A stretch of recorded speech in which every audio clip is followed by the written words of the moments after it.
Here is the principle of glory. One cannot give glory to himself, but must depend upon others besides himself for any recognition he receives. This is summarized in the truism, give credit where credit is due. Let us say that Stephen King gave a speech saying, "I am one of the greatest writers who has ever been born and you'd better appreciate that." Would that enhance his glory as a writer? No, it would take away from it. People in the audience would think, what a jerk.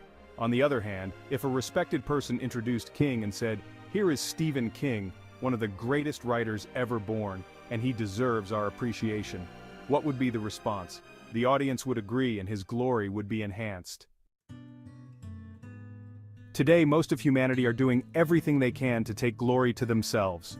As disciples to achieve full soul contact, we must consistently practice the principle of glory, for as soon as we assume unearned glory, we put a wall between us and our souls. So light from our souls is diminished.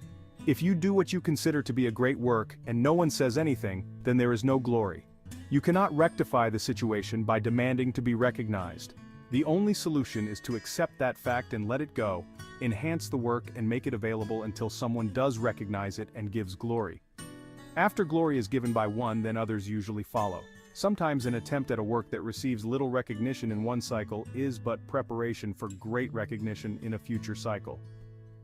Suppose you wrote a book that you were really proud of and you gave the book to a trusted friend to share with a group. Then you find out the friend makes the claim that he wrote the book and takes credit for its contents. You may not write the friend off forever, but you would be offended and not trust him again until he has proven himself over a period of time.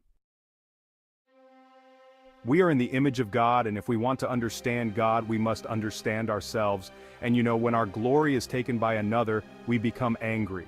So do the higher lives on their own level. All life forms in the universe need glory to be given to them rightfully, even God. For higher lives, it is not needed for the ego, but for the sake of truth.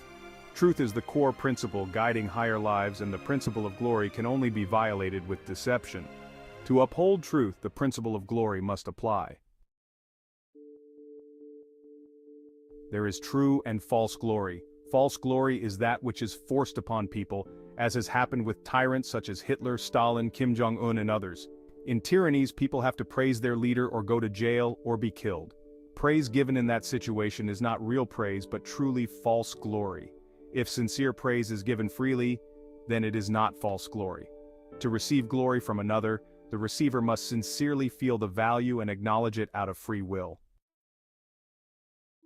A violation of the principle of glory comes if 1. A person distorts or lies about the praiseworthy words or actions of another. 2. A person attempts to take credit for himself for the words or actions of another. If a work has lasting value, then true recognition will eventually come along with the joy of service and achievement. After we leave this world, the true quality of a person's work will be much more accurately seen, and there the right people will receive just glory that may have been overlooked while alive.